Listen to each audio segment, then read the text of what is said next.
Today's guest is a female mixed martial artist. She represents Scousers all over the world in what's known to be the pinnacle of combat sport, the UFC. Hope you enjoyed the episode. So Molly, Meatball, welcome to the 3% podcast. Thanks, lad. Thanks for having me on. Did Jake buy you a watch? Jake bought me a watch. He bought... I didn't actually think it was going to happen in the end because I was just absolutely bladdered after the fight, weren't I? I think I jumped out the cage and Joanna Jędrzejczyk and Michael Chandler had me half a pint of whiskey waiting. So I've literally elbowed that beard again, drank this whiskey, walked into the back. Paddy's come on, fighting. I've drank more whiskey because Dana White's give me his whiskey and he's like, just drink, you're fine. Obviously because he knew what he knows. You're not soft, are you? And then gets into the changes and I think the first thing I said to Paddy was, thank that's over, because that Drake case had me up the wall. Do you know, every time Drake bets on someone, they lose. So he put $2.5 million on me and Paddy, and I've never felt any kind of pressure like that in my life. And then I messaged him on Instagram, lad, can I have a rollie? And then Paddy was like, yeah, can I have one as well? Did he get Paddy one? Yeah. So he's responded back going, of course you can have what you want. I went, I'll have a Daytona because I know they like the X-Penny ones. And then Paddy was like, I want a presidential. So it's a day date, but he calls it a presidential because that's what the Yanks call it. And on Saturday, just gone at the UFC, I was watching the UFC and I get a FaceTime off Paddy and off our manager, Graham Boylan. And I'm thinking, what's he doing here? And you can just see, I'm not sure if you can see my face there going, what? And then there's me watch. Mega. There's Paddy's one, I think, and that's it. So I've messaged loads of black watch thingies going, can I have a fake watch? Because I'm only, I say little girl, I'm like a small human and someone will just try and take me watch. Let's be honest, someone's going to get the shot of the life. I know, I'll be walking around and someone will go, hey, get that watch. I'll be like that, poof, dead. But now, what's it called? I get it the 3rd of September, but it's going to go in. I'm just going to put it in my safety deposit box because... Special occasions. Yeah, sorry for nearly swearing. The city is like not in a great spot, so I imagine and inflation's rising, isn't it? So people are going to be coming for watches. Yeah, but as I say, have to be a brave man to I try know, yeah. I feel like this. Get back. How are you keeping up with life then since obviously the last couple of fights? Yeah. I'd imagine you're in demand. I feel very, very privileged to have you for a couple of hours here today. Feel special. Like knows like, that's what that is. Okay. But you find it hard, obviously. Yeah, I'm not going to lie to you. The last year of my life has been everything I'd hoped it'd ever be and everything I'd hoped it'd never be. I had the greatest performance of my career last September when I won, Paddy won. In Vegas, we both got a 50 grand bonus, and then that was the famous shout where I went, I just want a bevy, lads. Best and worst thing I ever said, because every time I used to live next to Castle Street, every time I walked past anyone, come here, get headlocked, dragged into Castle Street townhouse on the ale then, and that was me gone. So I had a good 3 months learning the positives and reaping the rewards of what I'd sown, is that, if that's the correct analogy. And I was getting to do all this great stuff, and then the first elbow happened, and then after that I completely blew up to the point where I got sponsored by Barstool. I was out in New York for 2 weeks, and I was just like sat on like a tube, not the tube, the underground it's called in New York, isn't it? I just sat there and people just running at me, Molly, and I'm like shitting myself because I just didn't know that it was like global. You never see it for what it really is. Do you know what I mean? Like you think it's just like a small group of people watching the UFC, when in reality it's one of the biggest sporting promotions leagues in the world. And I just remember thinking... I've noticed that with Darren, because obviously... He was he's still massive, but at one point I remember the only thing I ever seen online was Darren Till. Or his teeth. Do you know what I mean? Or his whatever he said. like Scousers are just so vocal that the world couldn't believe this is what people are like. He kind of knew as well at that point, Darren, exactly how to get attention. He was smart with it, weren't he? Yeah. Like he thought he weren't. People thought he weren't, but he had.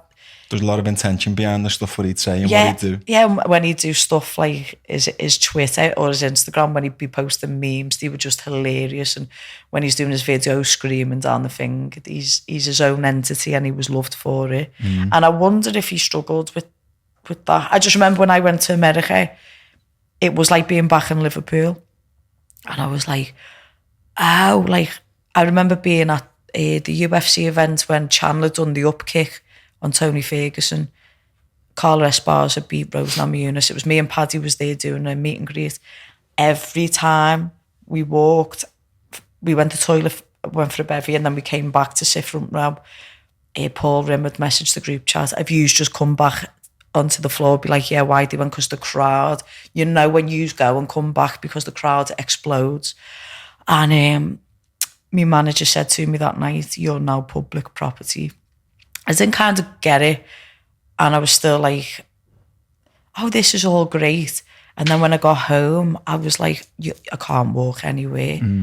I can't do anything without my privacy being invaded. And I understand it's very much a privilege for all of this. And I'm not hateful towards it. I'm just very anxious about it now, where people would never see that side of me. I think as mad as I am post-fight, you know me well enough to know I'm complete, like in the gym, in between rounds, I'll have a laugh, but when I'm on and I'm training, I'm the hardest work in that room, tunnel vision, nothing's getting between me and my goal. And outside of the cage, with the fingers I have my pies in, I'm very much the same, but it's a very constant, it's just constant. It's when you're next fighting, boss elbow, where's Paddy? It's just like people are just on you. And the hardest thing I really struggle with, and when we've spoke about boundaries previous to this podcast, is the want of people.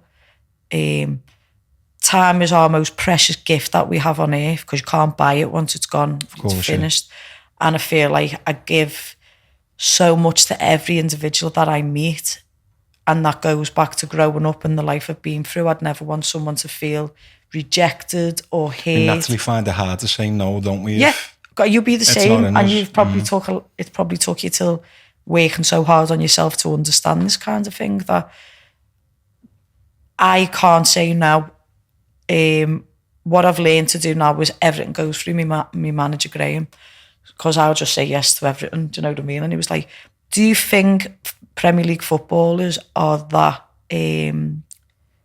accessible? I went, no. He said, so stop fucking being. They have professionals around them who are experienced in this. So, yeah. And I think for you, the difference is, obviously you've been in the UFC for a long time. You've got 9 fights, is it? Yeah. Is it 9 fights? Yeah, it is. Yeah. This is number 10 in November. But it's only really been the last 2 fights where it's gone. Where it's just skyrocketed, yeah. Yeah. So you're obviously in a position where you've got to learn to adjust and adapt. Yeah. Overnight, pretty much. So. And do you know what's been the hardest one? So's my girlfriend had to adapt to who her girlfriend now is. So's my mum. So's my family. The closest people now just wait for Molly to approach us and to ring us, because they just know I'm snowed under. And I mean, it's like just trying to come up for air sometimes, but I've only got this moment for a very short period. So I'm like, I'm doing everything that I can to be the best me and to get the best results that I can. And I'm working and I'm learning, and I'm overcoming. When I'm feeling anxious about going out, sometimes I can't go. And then I know I'm not going to be able to, say if I went out for a meal, not last weekend, the weekend before, and I was with my girlfriend, her mum and stepdad, and it was his birthday. We went to a bar, we went to a restaurant, and I was told, come here, we'll sort you out, we'll a private dining, so you'll be fine. And my partner's mum and stepdad probably didn't think, oh, we don't need private dining kind of thing, because they know what it's like. Yeah. But I don't think they've not been around me since the last win. And we just walked in and they put me in the window. And everyone, it was fucking everyone. And I was sat like I was about to have a panic attack. Just because I think my central nervous system's fucked from from everything. Do you know what I mean? From just constantly having to be on high alert at the highest level that I can be. My body was just fucked, and I was just like, give me a nail. And she was like, this isn't going to be your coping mechanism. I said, I know it's not. I said, but can I just have one beer so the edge is off me a little bit? Do you know what I mean? I ended up having about 4 and then I was actually okay. But it's like, I love how accessible people think I am, because it means sometimes I imagine if Roger Federer walked down the road, people would probably be like, he's got an untouchable aura about him, but I've got a welcoming aura. Well, people have got to learn to not take it so personal. Yeah. Because, and people are going to have to learn to adjust and adapt to use at the minute. Oh, because they go, you've changed. It's so important that you focus on fighting, because obviously that's your goal. Mm-hmm. That's the reason why you're how you are, and that's what you put on this planet to do. So, if some people are just going to have to wait. What your good friend Darren and Paddy, if they've taught me anything, is like, Darren said that famous saying, opinions are like arseholes, everyone's got one. Mm. And everyone has an opinion on what I do, what I wear, what I'm listening to, if I'm drunk or not, like how my fight is. I can get the most cleanest finish anyone's ever done with an elbow and still have done something wrong. It's the other saying, isn't it? If you're everyone's cup of tea, then you're a mug, aren't you? Yes, so, I like that. So I've learned to understand being a Scouser, being a woman in sport, being gay, and being an Evertonian. I face everything is against me. And what's it called? I've just learned to deal with them kind of things. And when you stop taking, like, I know I'm going to not let people down. I can't be who they want me to be, because I'm bigger than that now. So if someone wants my time all the time, unfortunately, they're not going to get it. That's not an egotistical way, is it? That's just you learning to manage yourself. Yeah. Post all this, I can come back and I can have time for everyone. Yeah. But until then, I have to be who I was destined to be. And it's just a lot of I have a similar thing with my kids. So everyone else comes second to time with my kids. I've got a daughter who's 6. Yeah. And I say to people, because I'm not in your position, but you've got your business and I've got a lot of things going on. But my time with my daughter's 6, she'll be 7 before I know it, and then she'll be 8. My lad's 11. They're only going to be kids for so long. And then I can earn more money. I can spend time with my mates and whatever once them kids are older. But at the minute, they're my priority. And I suppose it's exactly the same for you, because fighting right now, and we've seen most people who fell down or haven't reached the potential, it's because they've allowed themselves to get distracted and maybe haven't been able to manage themselves when they find themselves in the position you're in. So, don't get me wrong. I've been tested. We were speaking about Tom Smith before, and he said something to me like, the devil is with you when you're at your highest. 100% I've been tried and tested, and I've worked. Thank God I'm doing the right stuff. But notoriety has come to me at a later age. So it's coming to me when I'm a rounded, finished product in MMA. I've learned all my lessons. Yeah, lessons. I've witnessed that. And you can see it, can't I've seen that from your first fight. Yeah. Not just physically. Yeah. The shape you're in mentally now compared to, your first fight in the UFC. I was like angry. I was just like a Scouser who's bladdered on Matthew Street on a Saturday night or Concert Square, just like, I love it. Do you know what I mean? Yeah, I think that's still in there somewhere. I mean, it comes out, doesn't it? I can't keep it suppressed. Again, I think you've learned. I think that's why Dana's trying to shove the ale down. Yeah, shove ale down. You're after the fight. Yeah, because everyone loves that side of you. Yeah, he gets the gold. But at the same time, I'm feeling a lot more like I'm more chilled and in control. And yeah, I was out of control. I didn't get it. I had imposter syndrome for so long. I'd literally say until the last fight, I believe everyone's seen such a more composed and measured Molly McCann the whole week.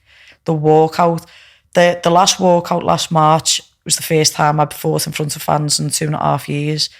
And I come out to Jamie Webster's, this place, and the card had been like boom, boom, boom, like everyone from Britain had like knockout, knockout, knockout. We were flying. And then when I walked out and I had Londoners Middlesbrough, Swansea, all these mad places. Well, they're not mad places, but it's not the Northwest. Even Manx singing, my people, my city, my heart. Yeah. And I was just like, my city, my people, my heart, sorry. Jeez. Oh, I just remember I literally looked at Darren when I walked in and I was just beating my chest just looking at him, because when you're at the point where you take all your stuff off, I just seen him there. I seen Brad Pickett, seen Leon Edwards. It's like, Meatball, just go and do the job. Do you know what I mean? And but I weren't reckless, but I was willing to die in there on heart and work rate for us to get the win. And then when that finish came, I was like, oh, am I the bollocks? Am I who I think I am because I think I am? And then in that last one, everyone just kept going. So the elbow. I was like, I can't live.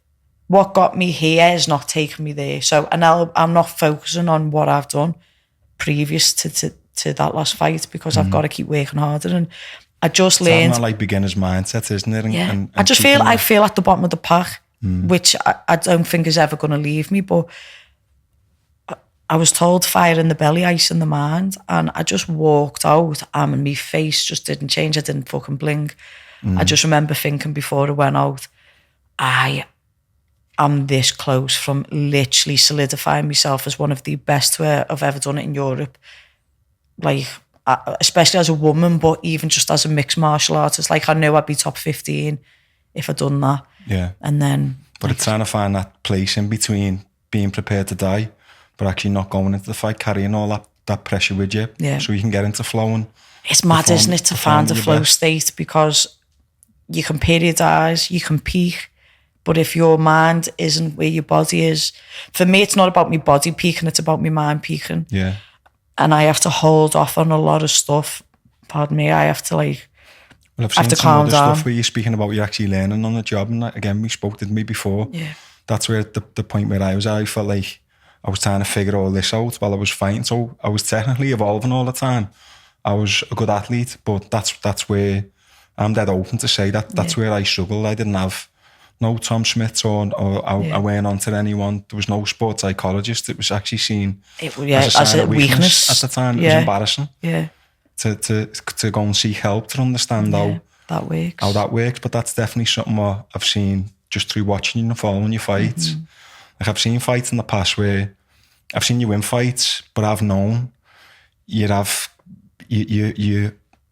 been a lot better technically. Like I'm mates with Danny. Yeah. I know how good your boxing is, but I've seen you swinging. I've been like, Molly, just bring that in a little bit. And it was just fine tuning it all. Yeah, and it's experience at the end of the day, because you say you're learning on the job. People don't get it. Do you know, when like we've had to learn on the job, like you're fighting in front of the biggest, you're on the world stage and you're not. I was in the UFC of 5 years of training from the day I started, and that's not a long time. And I know it was probably shorter for you, but it's like the lights, the camera, like I talk about imposter syndrome a lot because I'm such a fan. I just couldn't believe I'm part of the framework. Do you know what I mean? But now I'm like, I'm foundations. Sometimes even like on some of my walkouts, you just see how I'm looking. I'm like, fucking hell, this is for me.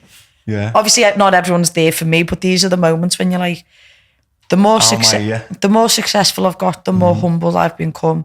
I don't trash talk anymore. Not that I did anyway, but I fucking used to love it at weigh-ins, get them right in the face and absolutely going for it. And I spoke to Vinnie Shawman. Not sure if you're on to him. Vinny's a mate of mine. Yeah, so I worked with him for a little bit before Tom.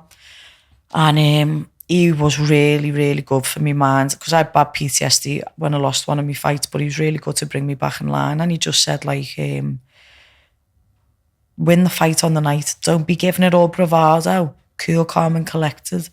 And then I think people can see when I do the live weigh-ins, I'm on them scales, I'm looking at everyone screaming for them, back at them, mirroring their energy and passion. I step back and then I just go into like that I found how to just like that, find that zen and that switch. Yeah. I just take that big breath in and then breathe out and then just face, and I'm like, I'm going to fucking war now. And in that moment, you know, you've won or you lost. I think I've known after I've lost, I knew at the weigh-in. Do you know what I mean? I don't know if people are honest enough to say that, and you don't go into the fight thinking you're going to lose. But in seconds, when you've looked at that person and you've beat them, don't you? On the flip side, they probably know they've beat you on the times that you've lost. I remember when I fought in the UFC, and I actually, if I've watched the weigh-in back, it's been a long time since I have. I've actually known, and I can remember what I was thinking at the time. And I've known by did the you weigh in? on, when you weighed in, was you, because we get to rehydrate before the other weigh-in. Ours was the old. Yours was the old way, so you're yeah. proper Yeah, dehydrated. But I, like, say that fight as an example, I went to that fight not for the win. My intention, I know which sounds insane, my fight's a little bit, you'd probably be able to relate to this in some way. Mm-hmm. I went there for an exciting fight to show I belong there. Mm-hmm. And I got fight of the night, and it was a pretty exciting fight, but by my own standards, for what I knew I was capable of, I was down. Yeah. I was embarrassed. Yeah. Because I knew the decisions I'd made and I hadn't fought well. But going back to the weigh-in and actually looking at him, I remember looking at him and even speaking to him saying, let's put a show on. Did you? But in my mind it went, I'm going to win this fight. I don't give a fuck if I fight shit. Yeah. If I fucking miss with every punch, but knock him out with one of them. But I didn't care. What I you just said wanted to show happens, that though. I belong there, and I basically, that's what happened on the night, is showing I belong there. Yeah. But I didn't fight well. Yeah. I actually got what I went there for. Yeah. If that makes sense, which 100%. I'm sure it does. Yeah, I've said before, like I said to you before, some fights I thought I'm going to be a cowboy Cerrone, a Gale version, go in, entertain, and then you lose sight of what you're doing. And I thought, well, actually, no, I'm supposed to be a world champ again. Do you know what I mean? So. And that translates into life in general, doesn't it? Mm-hmm. It doesn't matter what you're doing. You should always be aiming. You know, they say reach for the stars, because if you fall, you land. You land on the moon. I don't know. I reach for the moon, and if you fall, you land on the stars, don't you? Kanye West, little one, I think that is, lad. Is that what it is? I think it is, yeah. Is it Can't Tell Me Nothing? Something like that. Okay. So I'm big on upbringing and environment. Mm-hmm. So where did you grow up? Just for people who don't know. I was born in Fazachley Hospital. We predominantly lived in Norris Green, little bits in Kirby. A little bit of time was spent in Bournemouth, down south. My mum had a really good job down there. And ever since I was a baby, drugs and drink and parties and travelling was just a big make-up in society. It just weren't just like my mum and dad, like everyone. It was just party heads, and music was good, drugs were good back in them days, I imagine. And that's just what life was. And the recessions, the first real bad recession was on. And I think everyone was just struggling, and that's how they felt better about themselves. How they coped. And I just remember a lot growing up and hating it. Hating walking into front rooms and seeing stuff on the sides or empty bottles and people being up for 2 days and just like being 4 or 5, I think, or 3 or 4 or 5. This is just not right. And it's heavily documented, obviously. My mum and dad struggled with addiction.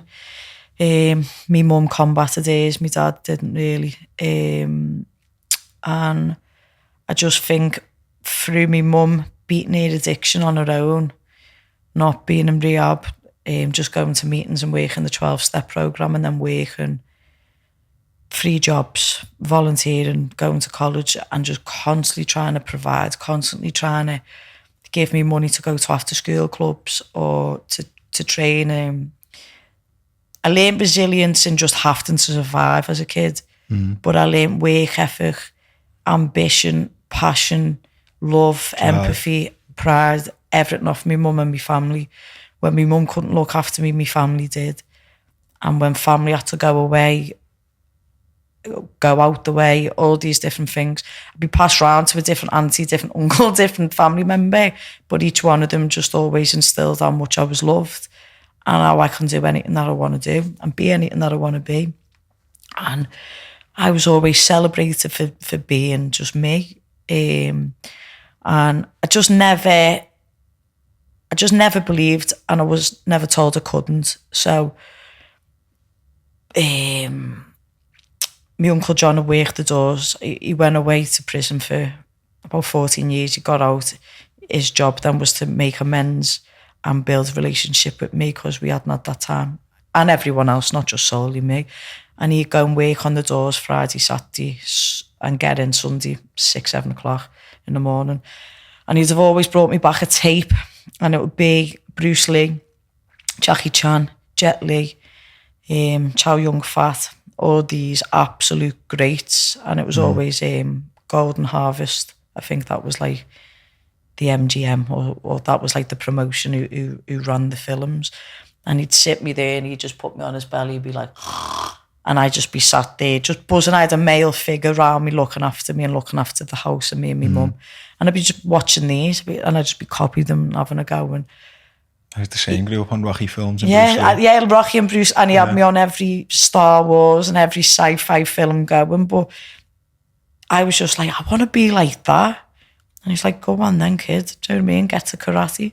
So then my mum and him worked every hour God sent to send me to karate, then Thai boxing, then kickboxing. I always just wanted to box, but girls just weren't allowed. So no matter if I was in Liverpool, Bournemouth, anywhere in the world, in England, I knock on the door and they wouldn't let me in. And my mum's mate in the end, Dewey, he used to open the gym at night, and everyone who was in recovery and working the 12-step program, any of their kids, he let come and train for nothing. So that really, really helped. I think every one of us who was in that class has gone on to be someone special. And the only other fighter, though, was Chris Billum Smith. I'm not sure if you know him, but he's a matchroom fighter. He fights with Shane McGuigan, but he's like European level or intercontinental level. He'll be fighting for a world title soon.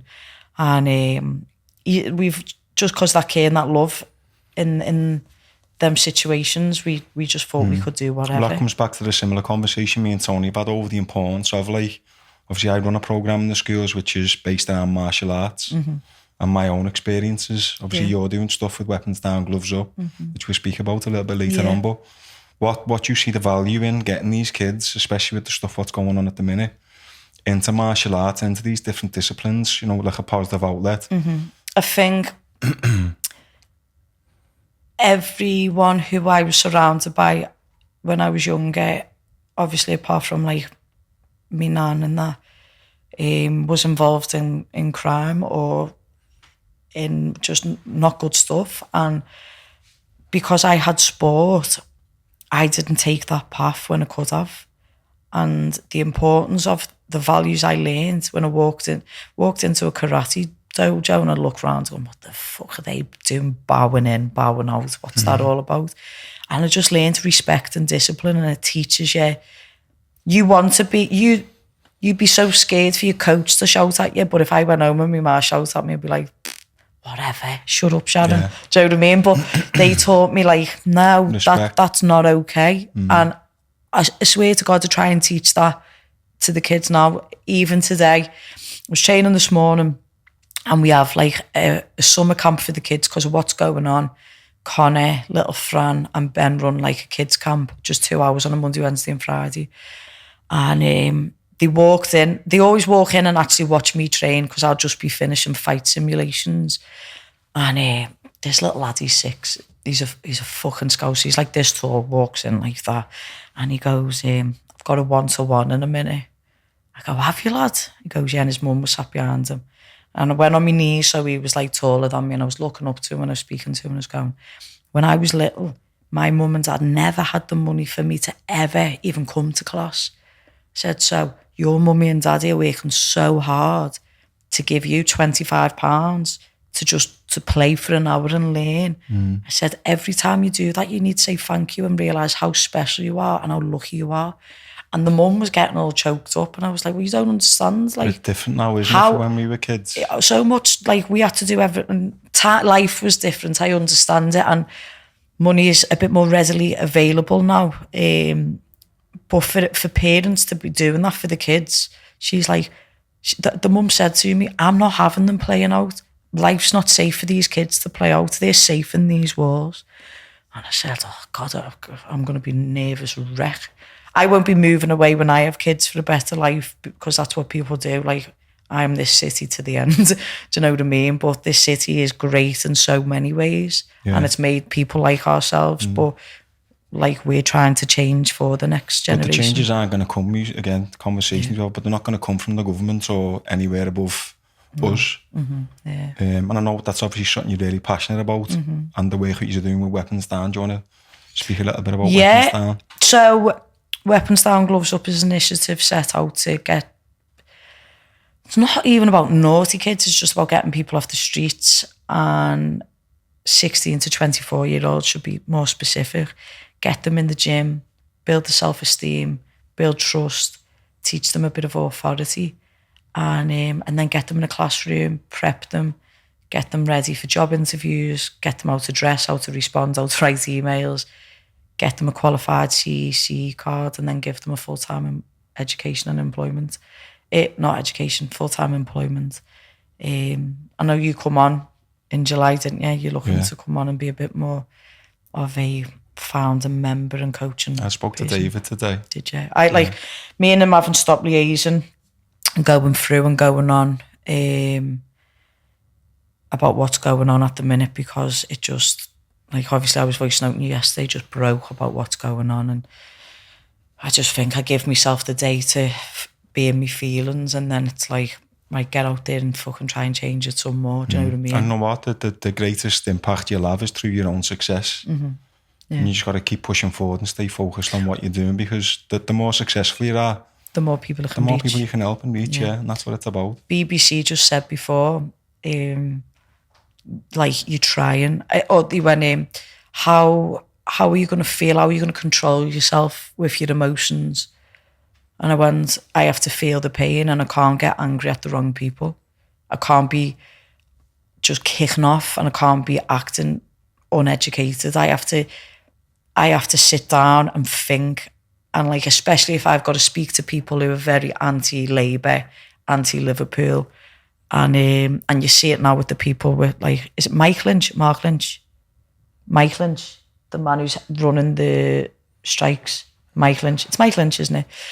See, when all the Conservatives and all the news people are getting at him, and they want to try and write this narrative, he's just like, why are you saying that? Because that's not what I'm doing. Do you know, just so calm and relaxed, and they're goading him, and he doesn't rise to what they want. That's what I've just had to learn, and I've learned that through fighting and having to not be emotional anymore, and just be like, think clearly and not just off emotion. I just think it's not always easy, is it? Oh my God. It's like, you'd be like, if you argue with me, with your missus, I'm the same with my missus, she'll do something and I go, oh my. But I always say to them, it's the day you master your relationship, you master life. They can't touch your buttons up, but then you're done. You might as well just go and meditate and fucking in the Himalayas. I know. Somewhere and never speak to no one ever again. You're done then, aren't you? And do you know what made me bear do? If we're fuming on each other, we just go out the other room and go, yeah. That's what we do now. I reckon my missus does that to me. But screaming in the pillow. I'm going to lean into your fighting then. Back on the fighting. This. I only come back at a few little ninja moves there. I know, yeah, I'd be like, fuck off. Yeah, we'll end up fucking rolling it. I know, yeah. I don't want to roll with you. Getting the call off the UFC, what was that like? I'm not sure if you've ever seen the video. I was actually sat on the toilet. So I got out the bathroom, sat on the toilet, and Graham Boylan's rang me. And it was a Sunday. The Saturday night, I'd been at a Cage Warriors event. Classic Molly, bladdered with the fans. Us with the belts, just singing, dancing. I had no voice left. And then I'm sat there. You've definitely seen it, haven't you? And he goes, I was told I was fighting in September. And this was 5 weeks before the fight, so it must have been the end of April. And he goes... And this were Cage Warriors, isn't it? Yeah. So Graham's rang me up and he's gone, I thought I was defending the belt in September. And he goes, what did he say? UFC, May 27th, I think it was, Sunday night. Meatball Molly will be on the card. And I went, fuck off, are you joking? But I couldn't speak. Sat on the toilet trying to hold my towel up because I'm out the bath. And like trying to scream, my Uncle John and me nan, but I couldn't get the words out. And I just remember feeling so overwhelmed and just happy that it was going to be in the same place I'd won my belt. I'd literally won the So on the world undercard title. of Darren Wonderboy. Yeah. A second fight on. So I was just buzzing. I was like, first Scouser out, second fight on. And it was so overwhelming. I had to do as much media as what Darren done. And when you're going from Cage Warriors, you'd literally have like, I don't know, 4 hours of filming. Total. And I'm going like 6 hours a day. And it just media, interviews, pictures, videos, training, cutting weight, the whole lot of it. And me and Darren both miss weight. So I had 35. I don't do this anymore, by the way. Like, I only pop up about 12 to 14 pounds overweight. Like, heaviest I ever go now. But then it was like the science wearing a thing then. And me and Darren were little fat bastards, weren't we? And I cut 35 pounds in 5 weeks. And I cut 11 pounds the night before. I think he was very much a part of that, weren't you? And Darren missed weight by, I think I missed weight by half a pound. I think he missed weight by a few pounds. And I just remember me and I was sat on the coach getting ready to go to the Echo for the ceremonial weigh-ins. We was just both like, what the fuck has happened here? And walk out, came out to Camel Fat, Liverpool band. She sips the Coca-Cola, proper living my best life. Fight's gone absolutely tits up. Like I said, I'll always go out on my sword. So I said, if I stand up, she's getting knocked the fuck out. And if it goes to the floor, she'll probably sub me, because we had the same experience in the opposite disciplines. Yeah. And I got put into the position where I could tap, and I felt it. I knew she changed it to a short choke. So there's no defending it. I was belly down, short choke. There was no way I was getting out of it. I just thought, fucking go to sleep. Go to sleep, kid. Woke up, thought I was in Barbados, because the canvas was grainy like sand, and the lights were on me, were hot. And as I've come round, I've just heard, and then claps. And I was like, what the fuck's going on? What's going on? So the whole Echo just couldn't believe what had happened and was like gutted, but were clapping me, because I think they was like, fair fucks, like you've gone out on your shield, yeah. And you've got many of superstar in the UFC who get put in the same position and would choose to tap. For a girl as well, it's, not like being sexist. No, I know. But I would say there's not many women out there who badly go asleep. No, women tend not to tap. I always think a woman who's made it to the UFC, doesn't matter if they're not technically good, it means they get battered the gym, because there's normally only one girl in the gym. I think women are naturally tougher than men anyway. I've said that pretty much. Well, we have to endure pregnancy and all that, don't we? Like, we're made to be that way a bit, but especially Scouse women. Fucking hell. Murder, aren't we? But what was I going to say? All of that from that night, it was the best and the worst thing of my life. I just felt so, like what you say when you lost, there's just no. So your life's over. God, a good 6 to 7 months I was just fucking beside myself, ruining everyone else's day. Do you know what I mean? I held myself accountable for the things I could control, and the things out of my control, everyone sat down. I didn't point any fingers, though. I took sole responsibility of, so, well, it was my fault because I was in there. And then my head coach, Paul, well, no, it's my fault because I should have made you do more rounds. I should have made you do more jiu-jitsu. Everyone had something to say. Mm-hmm. And we just moved from that, and you win or you learn and you win. And from that moment, I just remember, I'm not feeling this again. So the mindset... In the second fight? Completely different. There was no stepping one step back. There was no... At the weigh-ins, everyone was singing my name, and she was from Brazil. And she'd only lost to Shevchenko, who's the champ, so it was a fucking heavy fight. Yeah. And I just remember saying to her, do you hear that? They're here for me. This is my fucking house now, don't you forget it. She's like shouting back at me in Portuguese. I was laughing, I was just giving it. And Michael Bisping was like, you can fucking tell she's a Scouser. And then on the night of the fight, I looked at her and she looked at me, and we just gave it for 15 minutes. Like, I hadn't really seen women have a scrap like that. Do you know what I mean? Because you've got 2 out-and-out strikers who just don't get finished. And obviously before... Your eye was bad, wasn't it, in that one? Before the fight, I was told if I orbital. Yeah, I was told if I lost, that was me done. So obviously, I broke my orbital in the first minute of the last round. Couldn't see the pain. You just wouldn't. So memes and that, weren't they? So memes. It was funny. And I just remember winning and crying into the camera at the end. I out here. Oh, that's how fucking much it means. That's how much it means. And I've never felt that since. I'll never feel it again. Because it was the one-off. The closest I've been to that moment was when I nearly killed that girl with the elbow the first time. Joe McNally was in my corner. He was my boxing coach. First time he ever said, "You'd never be in my corner." He's like, no, I just teach you hands. And then he's took more and more involvement in the sport, and he's a fan. Is he getting more of an understanding? Yeah, so now, like Joe? Obviously he was boxing, an amazing boxer. Yeah. From after the fights in the Echo with Beefy and that's out, he's going to start doing jiu-jitsu just because he wants to know, but he knows how to fight, so it could be like parts of MMA could be seen as a bit of a street fight or it's just looking for the finish, and he is really good at that. To learn when you've boxed at the level where he has, you actually learn to learn. Yeah, and he's just and like you understand the way.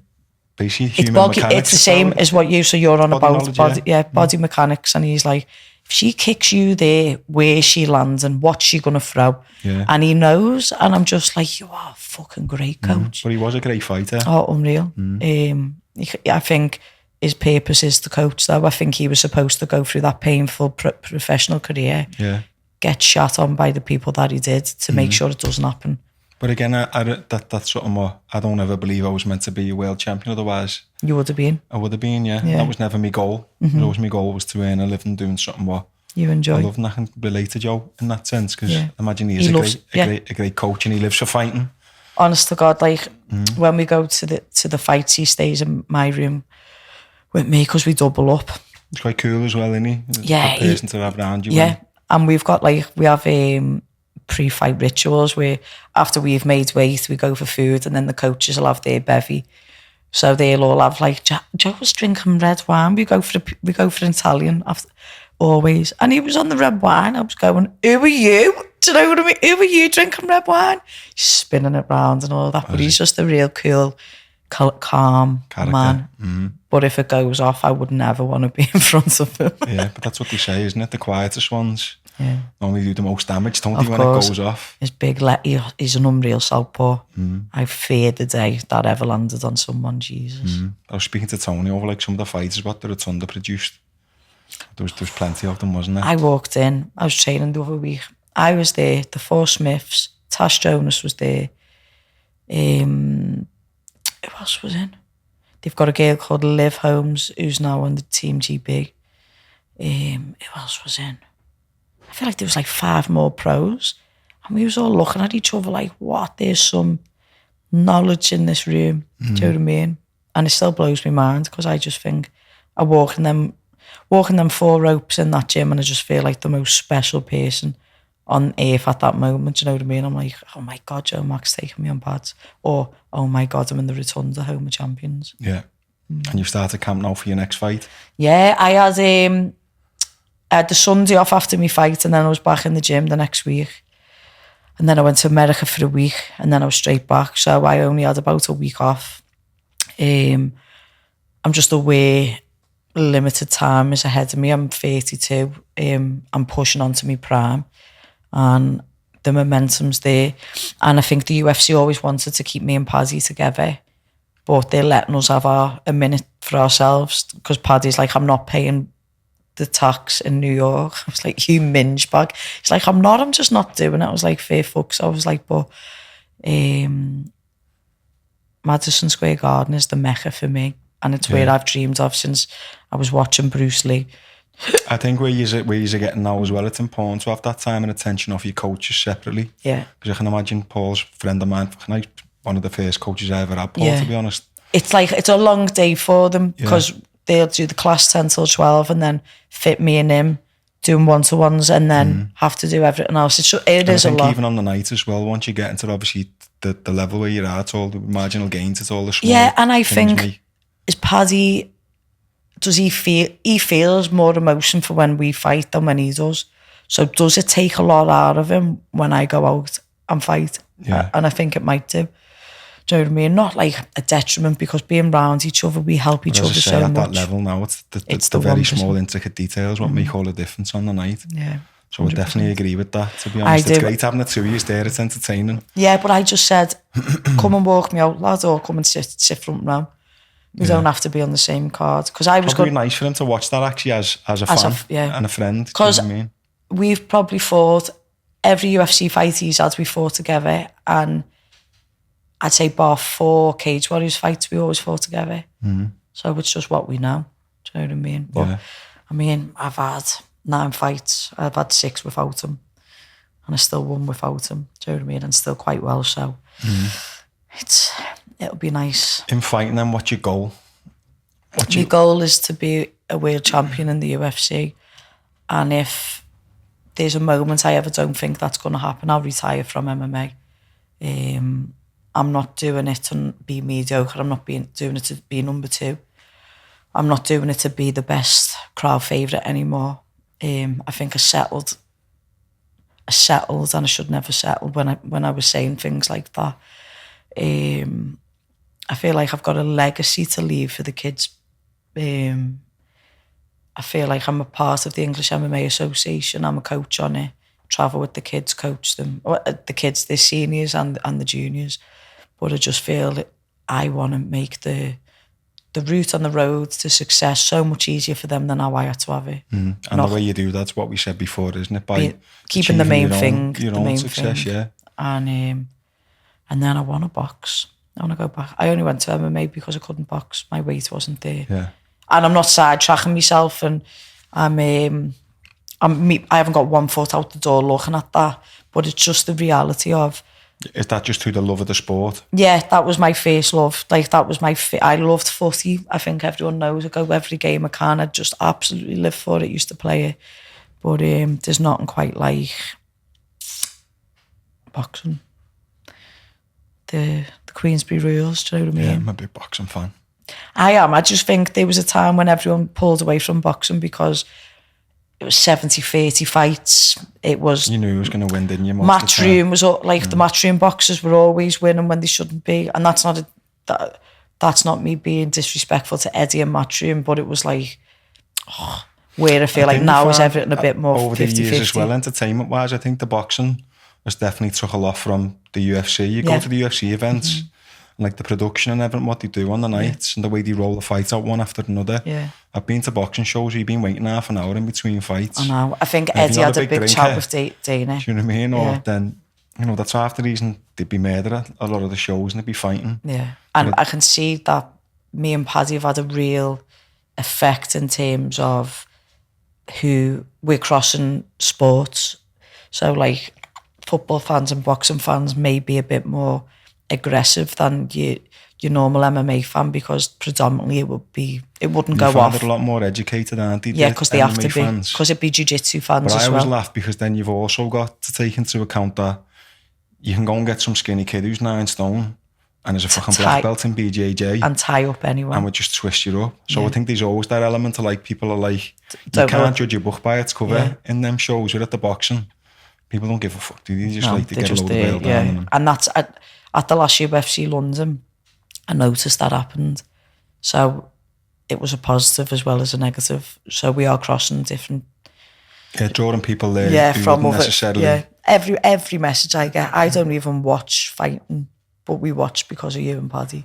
Do you know what I mean? Or because of what you do and keep doing what you're doing.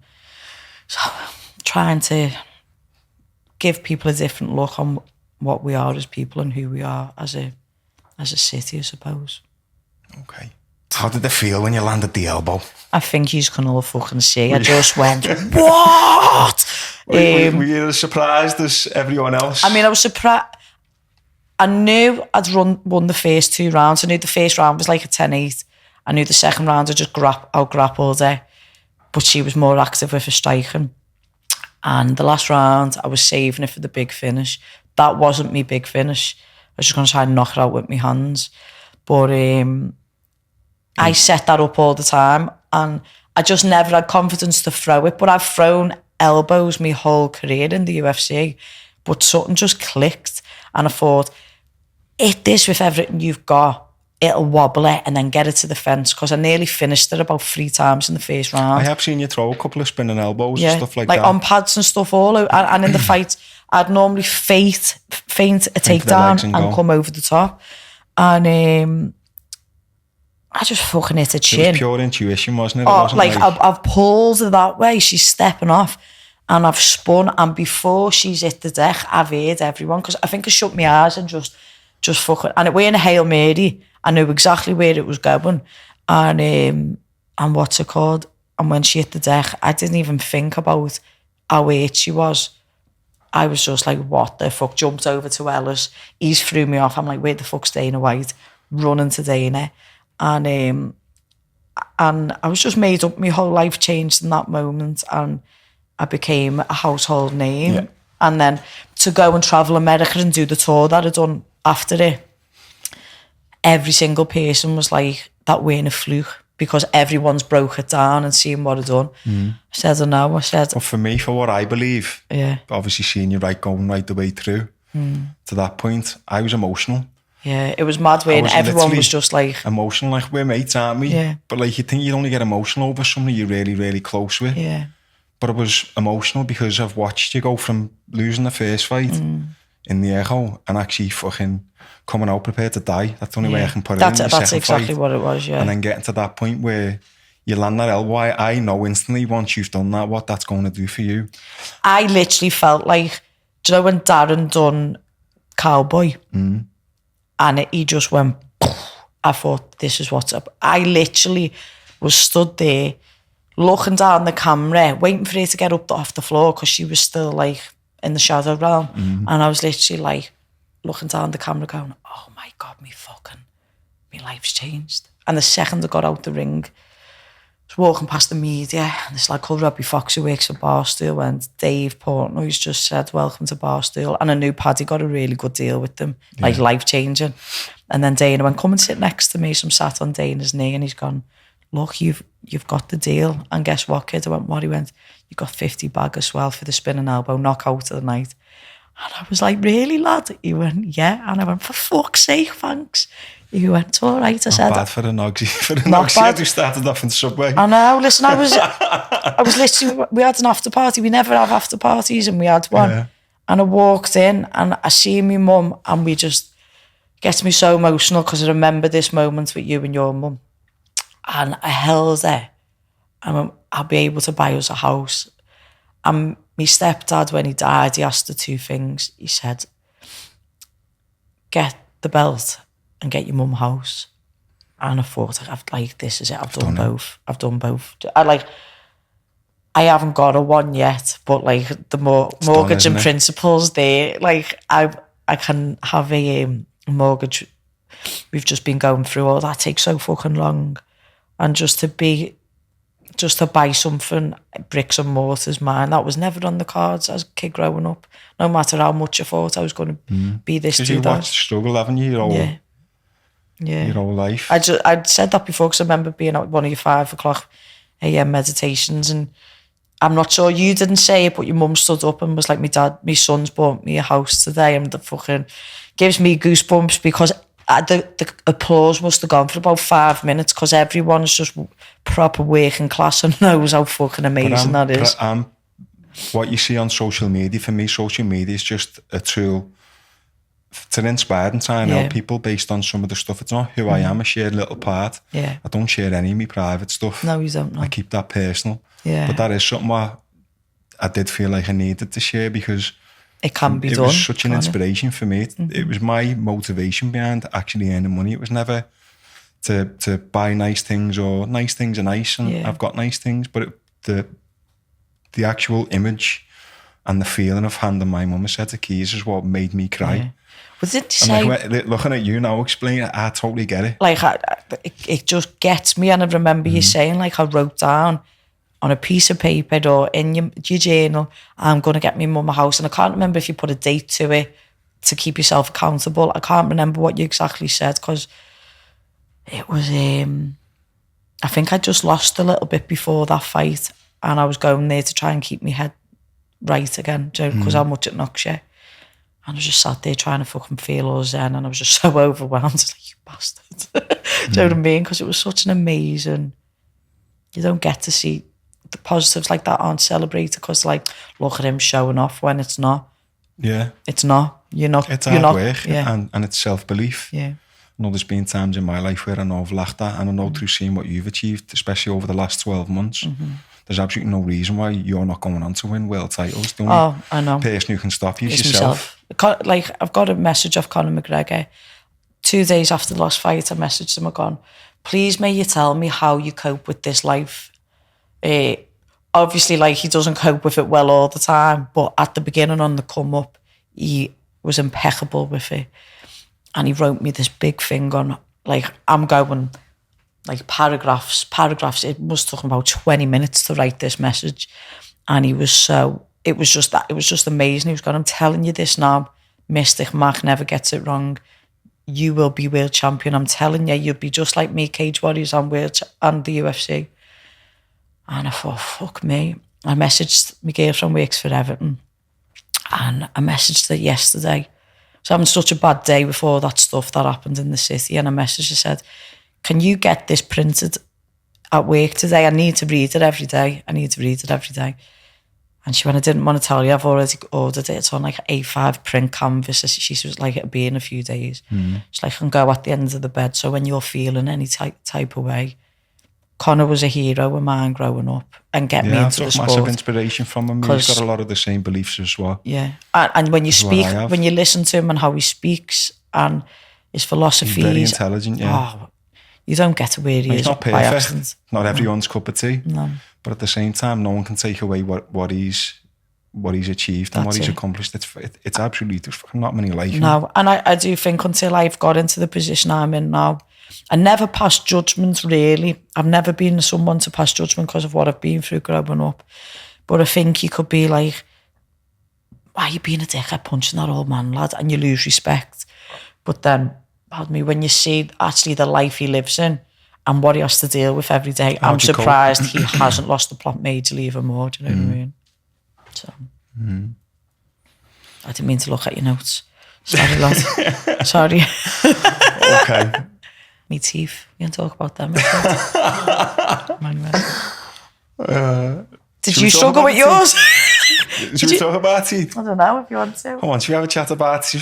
They're not from Turkey, you fucking jealous bastards as well. Okay, you can now officially call yourself a proper scouser because you've got a rollie. I've got fake teeth. I've got Frenchies. I've got 2 Frenchies. Frenchies there. I've got every pair of 110s. They'll be doing a meme over you at the end of this. Remember them funny ones? They go like, describe a scouser in like 4 pictures of like an S3. I'm everyone, yeah. It was so fun. Proud of it. Do you know what? Yeah.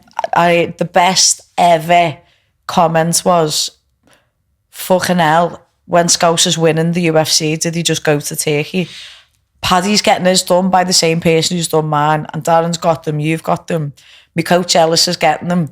And it's like, well, we've probably got a bit of money now and people are giving us free teeth for free. So why not? Yeah.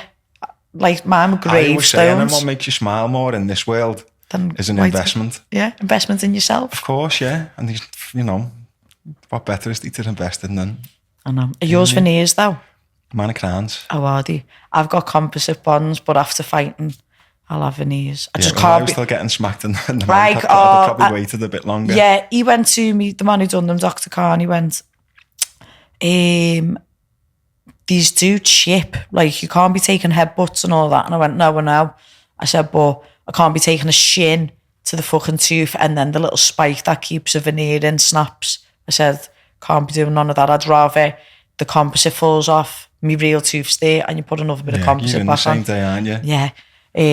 And just before I went to Chicago, I was eating a chicken wing. What happened? He fucking tooth to the top of it. It just... It's not weird. It's just the bottom. Like, they just added a bit of at the bottom. Yeah. fucking snapped. And Man, sweets. I love sweets. Do you know what I mean? I can't do them. I've had a few issues with sweets, but to be fair to Robbie, who done mine. Was it? Yeah. Robbie Hughes, yeah. He's done a good job on Same them. day. Like Klopp's He's had me straight in and fixed them. Do you know what I mean? Has he? Yeah. Klopp's and Darren. I don't know why you look at them and go, whoa. Yeah, he done Darren's, Robbie. Yeah. I don't know. I love my teeth. Anything else, Scouse, you want to talk about? I don't know. The new pink foams, reverse pink foams are out this week. I don't know. 110 connoisseurs. I'm not a big foam fan, to be honest. You're not a 110 fan? I'm not a big foam fan. Pink foam. Oh, foam. Yeah, it's like these, foam. but in a pink. The 110 specials. Your kids are going to kill you for that one, by the way. Which? For not knowing what pink foams are. I have no clue about 110s. I fucking wear Asics. My short and t-shirt are from Marxies. No. I'm a proper dancer. Oh. I know, I've stopped. I think I got to a point where I stopped buying designer, and it just was like, let's go to the outdoor shop and just proper live in like Patagonia and try not to wear North Face because I just get ripped if I did, but yeah. Just walking clothes. It's mad how you get older, isn't it? You just like... These actually walking trousers, and I would have tried to wear like an on-trackie before. Don't get me wrong, I still have a few, but... I just try and keep it simple, me. I'll go to Nike shop once a year and get a few different shorts and t-shirt. I know, but because I can't drink or eat in camp, I just go shopping. That's my thing. Yeah, my shopping days are over now. Most of mine's just fucking Marks and Spencer short and t-shirt. I know. Now and again, if I'm going somewhere nice, I'll go and buy a nice t-shirt or whatever, but I'm not really, I'm a meth from my ass, do you know what I mean? I know, well, I am as well, to be honest. If my hair's not down or like this, you know, it's not being brushed. It's a tough life, isn't it, lad? It's hard, mate, yeah. Take the kid out of Nogsy, but yeah, take the Nogsy. Honest to God. The Nogsy like, they take me some places around the world and like, I'll even steal something, like, little, I don't know, like, we'll go into like a restaurant and a salt and pepper shaker looks unreal. I'm like, oh, that's coming home. Like, you can't do that. I've got a bad thing over Rob and I can't. You can't do that. I'm like... I can't... fucking Katie, my missus, she's ruthless. Oh, it's when you go to the self... No, but we being an old, like she's stuffing stuff in the pram back in the day. I was like, what are you going to make an absolute show of us now over a bottle of fucking... Like fucking... Suntan... What? No, what's tannin it? lotion? Yeah.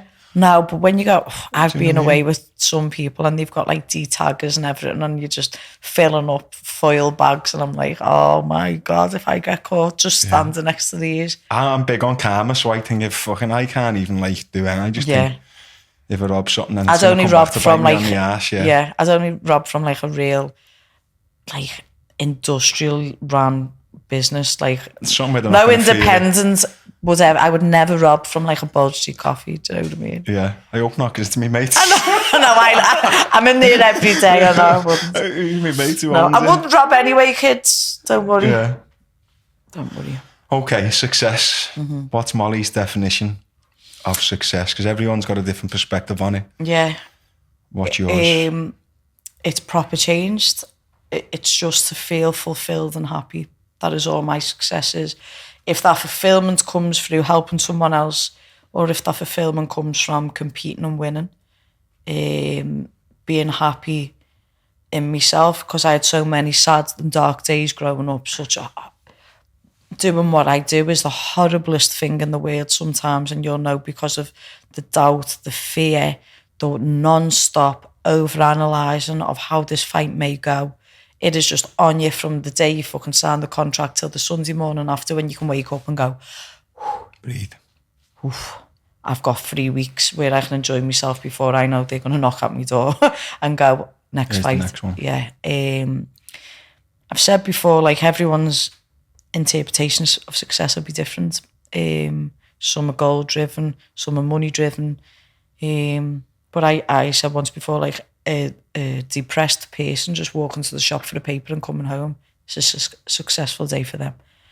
You're always successful just as long as you're awake, you're breathing, and you're working. Do you know what I mean? So, and if you can win at the same time, but you're adding. That's a bonus, isn't it? But I think I don't just mean winning in terms of elbowing people's heads off. I mean, just winning in life. You're winning in life, aren't you? You're achieving everything what you set out to achieve. Yeah.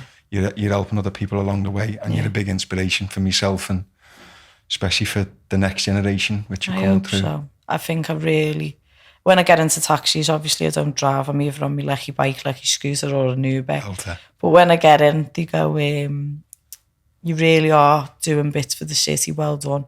And that's the best, that's the best thing that anyone could ever say. Do you know what I mean? And you'll know the same when someone says that, when you live to embody what a Scouser is and they throw that back at you, it's a good day. What does it mean to you being a Scouser? I could burst into tears. I really could burst into tears about how it's just an honour, and people who are from London or Manchester or Birmingham be going, shut up, but you haven't walked in the shoes we've had to walk. You've not been in a managed decline. You've not had everyone against you. You haven't had to fight fucking tooth and nail for fucking everything. You're not hated by everyone for stuff that's not even your fault. And we turn up and we show resilience and we push forward and we make the best of what we've got. And we're funny little bastards. And you wear your heart on your sleeve. And we all do. It's like a Scouser is a certain person. Do you know what I mean? And I know what being a Scouser means to you, and you are the definition of a Scouser. Thanks, lad. I've got fucking tattoos everywhere on my body enough, haven't I? Have you got a favourite quote? Everyone knows who follows me. I love a good quote. Bombard everyone every morning. Yeah. Right. I've been really struggling. I'm going to have to get it up on my phone. And I was just like ignoring you going on my phone. But how rude. I know. She's fucking gone big time. My girlfriend sent me this yesterday because, I was mega struggling. She said, I really hope you're okay. I have this quote. I don't think I've ever told you it. But when life is hard I always think of this. Do you want to settle for the world as it is or work for the world as it should be? And I just felt like, fuck, that needs to be on your, because that's her favourite quote. I was like, that actually needs to be on your skin, because that's one of the best for you can use it personally, like you need to be better so you can be better to change the world, or just don't give up and keep going. It was just really powerful and really hit home. And I think a generic one, hard work beats talent when talent doesn't work hard. And it too shall pass. So no matter how dark the days are and how rough you're feeling, that moment will always I think that's go. a big one for people, especially at the minute. Yeah, it too shall pass. Sometimes we're in, even in the COVID moments when you thought life is just never going to fucking get better. It's not going to end. And then it did. And then it has. And I know it's like a constant cycle. They've got us in a cycle. And like we say, we're not tin hatters, but we are conditioned where they can control exactly how they want us all to be controlled. Do you know what I mean? And it's just fucking... Whatever controls your perception controls your reality, because everything's an expression of what we perceive and believe in. I know. I fully believe that. And when I see the likes of you winning with that elbow and seeing what you've gone through, that's confirmation to me, and that's why it makes me emotional. Yeah. And even talking about it now. It's giving you goosebumps, isn't it? Yeah. Because it's proof that, these things are real. Yeah. They really are. And seeing you achieve what you're achieving, for me, is confirmation. I've got nothing but respect. Thank you. Nothing but love and admiration for everything what you do. Thank you very much. And for everything who you are. I could end up crying all day. I can just feel it. It's very emotional, isn't it? We're going to end it there. Thank you. Thank you. I know your time's precious. I know everyone wants a piece of you. I'm very grateful for you to... Thanks. Give me 2 hours of your time. I know. I'm a winner. I'm a winner. I'm a winner. If anyone's a winner, mate, it's you. Yeah, thank you very much. Let's go, champ.